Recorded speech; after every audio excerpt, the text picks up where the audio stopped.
Shalom guys, marilah kita mulai ibadah kaum muda. Marilah kita pujikan Ku Mau Cinta Yesus.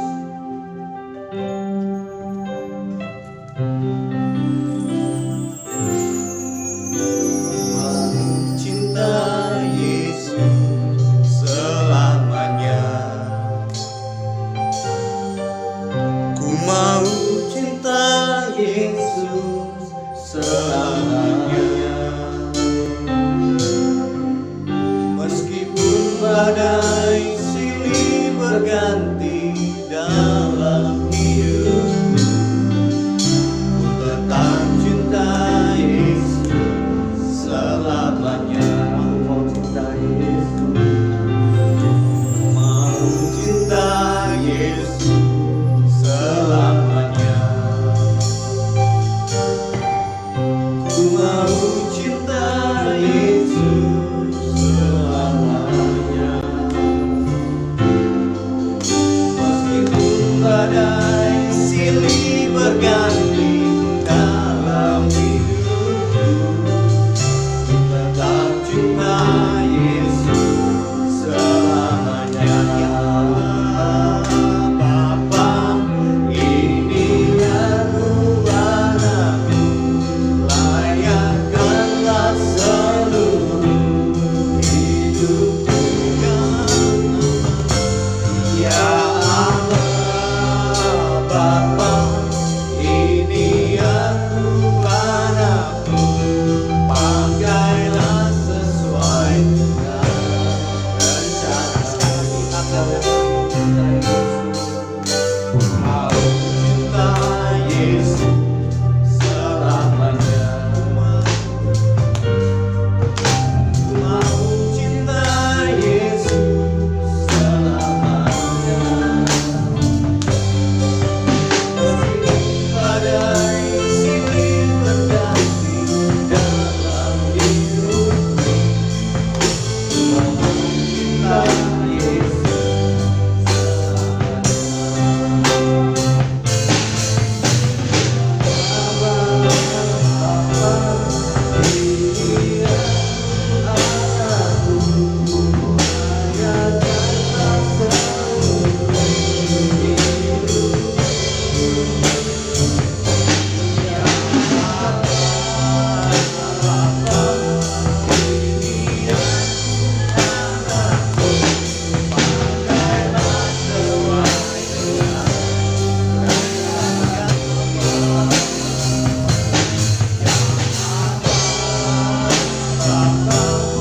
Ini anakku, layakkanlah seluruh hidupku.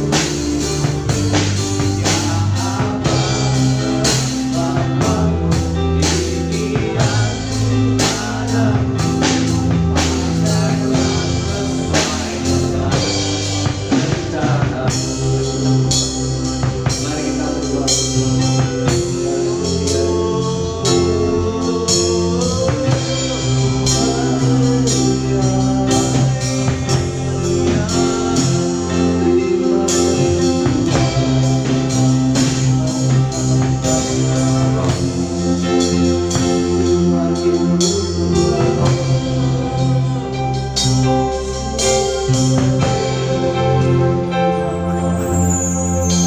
Mari kita katakan, Ya Bapa, ini aku anakmu, layakkanlah seluruh hidupku. Ya Bapa, ini aku anakmu, pakailah sesuai dengan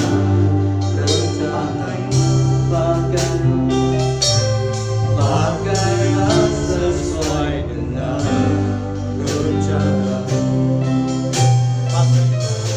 Pakailah sesuai dengan rencana. mari kita berdoa. Tuhan Yesus, mulai ibadah kaum muda Tuhan. Tuhan kau urapi Tuhan sang pelayan ibadah kaum muda ini Tuhan. Tuhan urapi sampai awal sampai akhir Tuhan. Kami Tuhan sudah berdoa ya, amin. Shalom guys, mari kita semangat lagi untuk memuji Tuhan. Mari kita muji Dia dan bagi sudah.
Masih semangat lagi guys untuk memuji Tuhan. Mari kita katakan yaitu segala puji syukur hanya bagimu Tuhan.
kita katakan,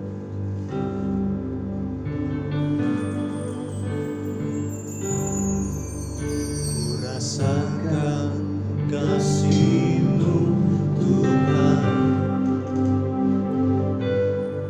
ku rasakan kuasa-Mu Tuhan,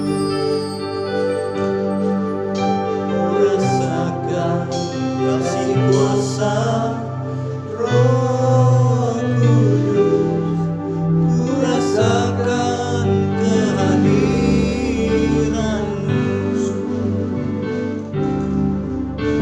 rasakan kasih-Mu Tuhan, ku rasakan kuasa-Mu Tuhan, ku rasakan kasih kuasa Roh Kudus, ku rasakan kehadiran-Mu,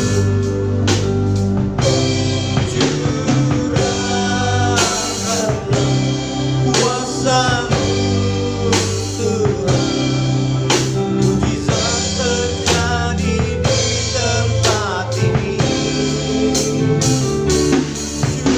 curahkanlah kuasa-Mu Tuhan,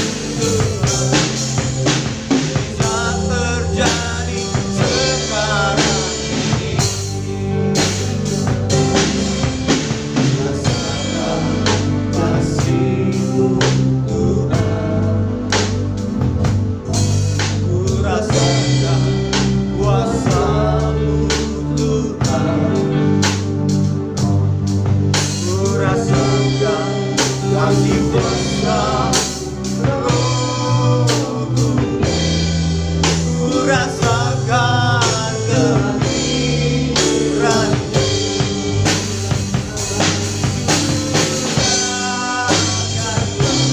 kuasa-Mu Tuhan, bisa terjadi di tempat ini, curahkanlah kuasa-Mu Tuhan, bisa terjadi sekarang ini,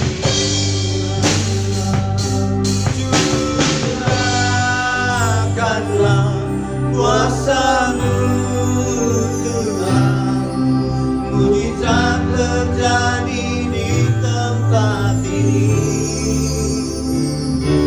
curahkanlah kuasa-Mu Tuhan, mujizat terjadi sekarang ini, mujizat terjadi di tempat ini, mujizat terjadi sekarang ini. Saya serahkan kepada saya serahkan pada hambanya yang memberitakan firman Tuhan. Bapa kami dalam kerajaan surga, terima kasih Tuhan. Kami bersyukur karena pada kesempatan hari ini Tuhan kami mau bersama-sama belajar ya Tuhan mengenai kebenaran firman-Mu. Biarlah ya Tuhan Yesus, firman-Mu ini dapat kami terima dengan hati yang subur, hati yang terbuka, agar firman ini ya Tuhan dapat tertanam dalam setiap hati kami. Terima kasih Bapa. Haleluya. Amin. Shalom teman-teman, apa kabar? Aku harap kalian sehat-sehat dan selalu bahagia. Dan malam hari ini senang banget akhirnya kita bisa ketemu lagi ya melalui ibadah pemuda ini, dan kita mau belajar sama-sama. Aku dan kalian, kita semua ya mau sama-sama belajar dari renungan malam hari ini yang aku kasih judul Joy of Broken.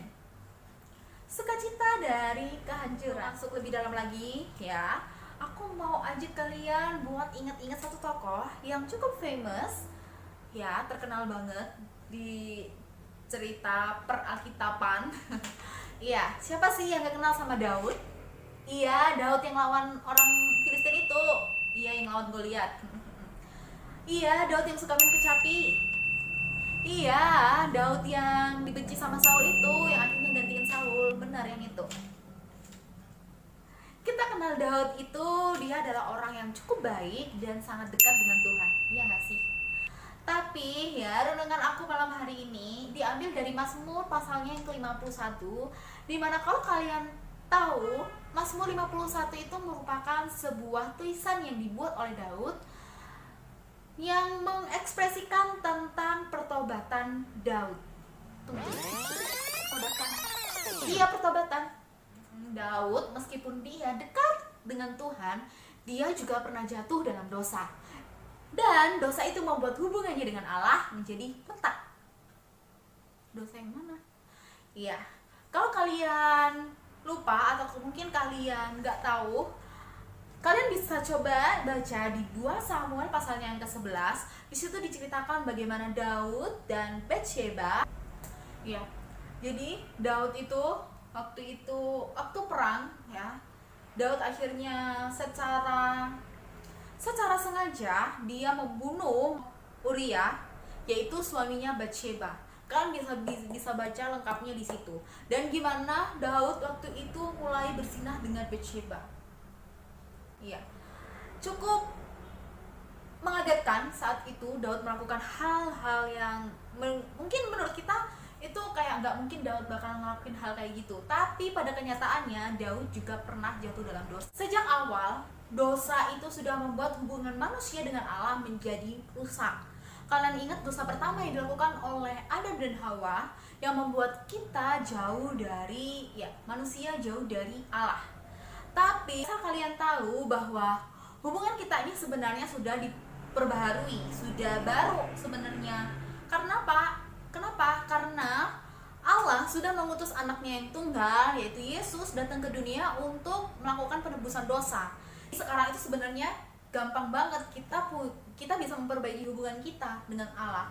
Tapi itu kembali ke diri kita masing-masing, mau atau enggak. Tapi pernah nggak sih yang namanya ditegur? Terus gimana sih perasaan kalian waktu ditegur gitu? Marahkah? Jengkelkah? Padahal sebenarnya teguran itu disampaikan untuk memperbaiki kesalahan kita. Dan sebagai orang yang baik, sebagai orang yang berpendidikan, kita tuh harusnya bisa menerima teguran itu dengan hati yang terbuka. Kalau misalnya saran itu, teguran itu untuk benar-benar membangun hidup kita, kenapa kita nggak mau benerin? Ya nggak sih? Contoh nih ya, misalnya waktu main musik nih, kan kebanyakan dari kita nih pelayanan semua ya. Terus waktu main musik dapat lagu baru, tapi sebenarnya udah dikasih nih linknya. Besok hari Minggu aku mau WA pakai lagu ini ya, gitu. Udah dikasih nih linknya. Tapi pas latihan kok nggak sama gitu, malah kacau gitu kan. Terus akhirnya ditegur nih, itu ya kamu kayaknya kurang belajar deh kemarin. Itu kan aku kemarin udah kasih linknya. Kamu kurang ngulik lagu deh kayaknya gitu kan. Terus kayak di situ kita tuh ngerasa, ih sama aja kok ini, musiknya udah sama kok, bisa kok nyanyinya, kamu aja nggak bisa nyanyi gitu. Atau waktu kamu ditegur seperti itu, kamu akan bilang, oh iya kemarin aku nggak sempet, padahal itu linknya udah dikasih 2 minggu sebelumnya gitu. Mencari alibi atas kesalahan kalian. Atau kalian bilang, iya aku masih belum terlalu bisa emang.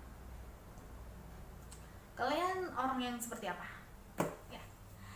Sebenarnya dari teguran-teguran itu, kita tuh bisa menilai diri kita sendiri. Saat kita ditegur, bagaimana hati kita menerima itu? Kalian bisa tahu di mana teguran itu menjatuhkan atau teguran itu adalah memperbaiki kalian. Itu sebenarnya semua tergantung dari diri kalian sendiri. Kalian mungkin punya persepsi, oh dia negur aku kayak gitu karena dia iri sama aku. Oh dia negur kayak gitu karena dia gak suka sama aku. Hilangkan pikiran-pikiran seperti itu. Kalau misalnya kalian ya memang ngerasa bahwa oh iya yang aku lakuin memang salah, ya udah benerin. Tapi kalau misalnya aku nggak ngerasa ngelakuin itu sih, kok dia bisa bilang kayak gitu ya, ya udah biarin aja. Mungkin dia salah ngomong atau ya itu yang dia lihat dari kita. Kalau emang nggak benar ya udah diimin aja. Kalau misalnya emang yang dia bilang benar, kita harus benerin hidup kita. Kita kembali ke cerita pertama, Daud.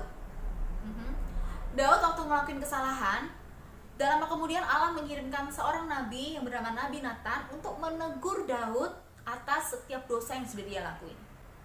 Terus Daud terima nggak? 2 Samuel pasal yang ke-12, di situ dikatakan bahwa Daud mau menerima teguran yang disampaikan oleh Nabi Nathan. Iya, karena Daud merasa bahwa dirinya sudah menghancurkan hubungannya dengan Allah dan dia harus bertanggung jawab atas perbuatannya. Begitu juga dengan diri kita.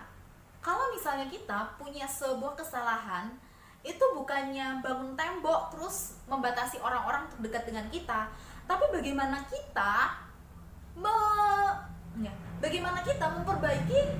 memperbaiki itu. Misalnya kalian sama-sama angkuh, nggak ada yang mau minta maaf, nggak ada yang mau ngakuin kesalahannya, ya gitu terus, dan hubungan kalian nggak bisa baik, nggak akan kembali kalau misalnya kalian ngelakuin hal seperti itu. Sama dengan hubungan kita dengan Tuhan. Kalau kita ngelakuin kesalahan, ya kita tuh harus minta maaf sama orang yang kita sakiti mungkin, dan minta maaf juga dengan Tuhan karena kita sudah melakukan sebuah kesalahan. Kalian pasti pernah sih, ya nggak mungkin dong kita selama sampai umur segini ya terus gak pernah ngelakuin dosa, ya kan? Pasti pernah ada yang pernah marah-marah itu termasuk dosa loh. Marah-marah gak jelas, iya. Terus misalnya apalagi ya, mencuri misalnya, contek misalnya, nonton video porno itu juga dosa loh. Free sex, mabuk-mabukan, itu yang udah kayak ada di Galatia itulah ya, Galatia 5. Kalau misalnya pernah ngelakuin hal-hal kedagingan itu berarti kalian juga udah pernah ngelakuin dosa. Dan mustahil sekali manusia tidak pernah melakukan dosa sama sekali. Nah, maka dari itu apa yang harus kita lakukan agar kita bisa punya hubungan baik dengan Tuhan? Satu-satunya cara adalah kita mau jujur sama Tuhan. Yang perlu kalian lakukan adalah datang sama Tuhan, minta pertolongan sama Tuhan, minta pemulihan dari Tuhan. Baru nanti di situ kamu akan menemukan jalan keluar. Saat kita melakukan kesalahan, hal pertama yang harus kita lakukan adalah memohon pengampunan atau minta maaf. Ya, minta maaf itu hal yang sulit di zaman sekarang. Aku tahu banget gimana susahnya kita untuk bilang maaf dengan tulus. Itu susah banget emang. Tapi nggak ada yang nggak mungkin, nggak ada yang nggak bisa dilakuin. Hati yang terbuka, hati yang siap ditegur oleh Roh Kudus, ya, hati yang siap dikoreksi oleh Roh Kudus. Kita harus punya itu semua. Baru kita akan menerima sebuah pemulihan dari Tuhan.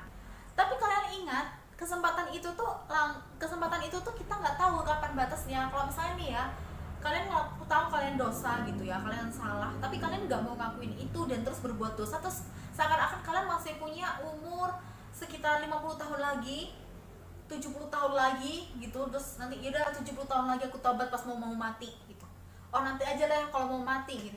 Emang kalian tahu batas umur kalian berapa?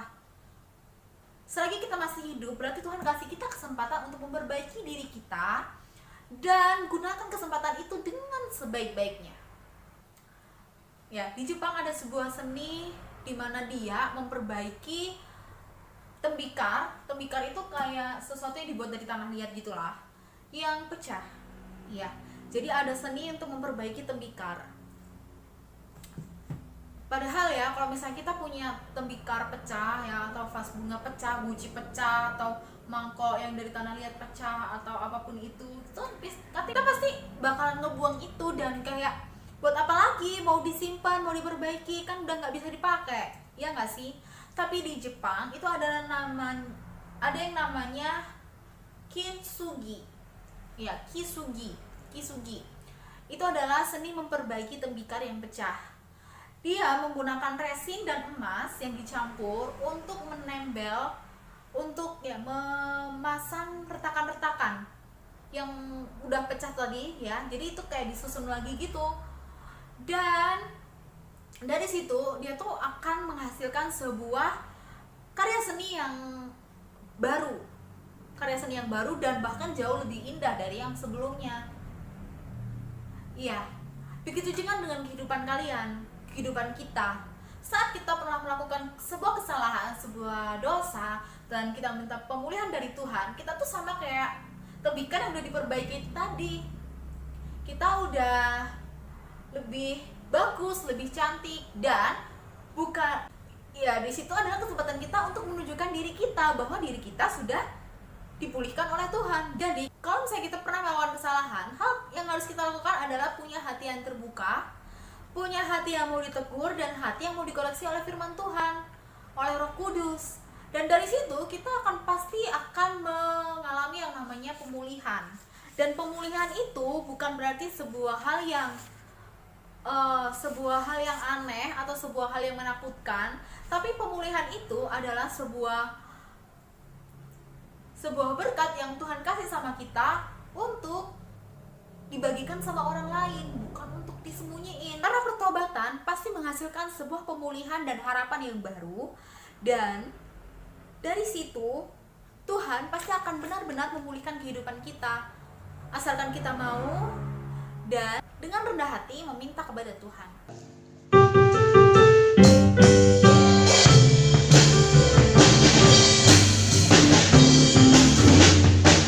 Tiada berkesudahan kau setia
Haleluya, puji nama Tuhan. Malam ini saya percaya engkau kaum muda dipulihkan. Amin.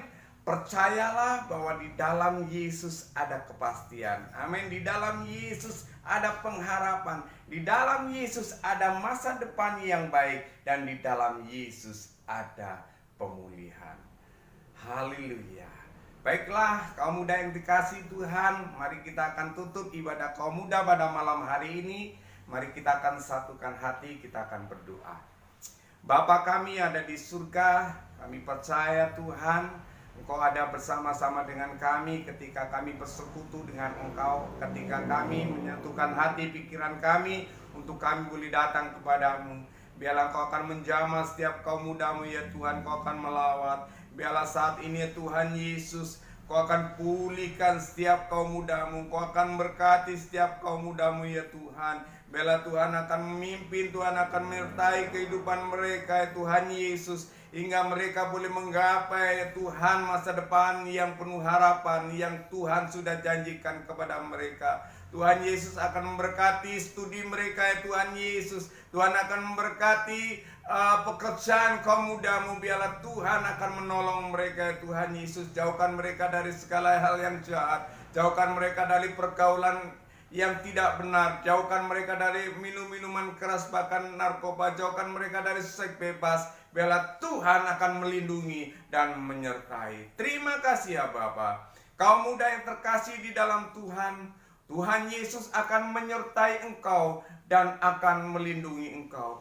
Tuhan akan menyinari engkau dengan wajahnya dan memberi engkau kasih karunia. Tuhan akan menghadapkan wajahnya kepadamu dan memberi engkau damai sejahtera. Terimalah berkat, kasih karunia dan damai sejahtera dari Allah Bapa, dan biarlah kasih sayang daripada Tuhan Yesus selalu ada di dalam hidupmu.